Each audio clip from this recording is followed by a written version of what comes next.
Mahirap lumaki na hindi kumpleto ang pamilya. Pero ito na ngayon yung kadalasang nangyayari sa mundo.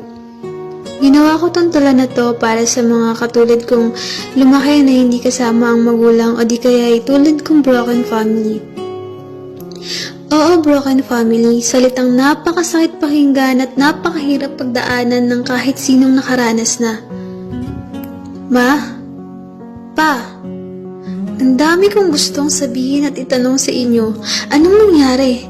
Bakit hinayaan niyong mawasak ang pamilya natin? Bakit hinayaan niyong magdusa ako sa pangungulila sa inyo? Hindi ko sinusumbat kasi alam kong wala akong karapatan. Pero naiingit ako. Naiingit ako sa mga nakikita ko na kasama ang kanilang magulang. Samantalang ako kahit kailan hindi ko man lang naranasan. Ang daming panahon na nasayang na hindi ko kayo nakasama. Ang daming araw at oras na hindi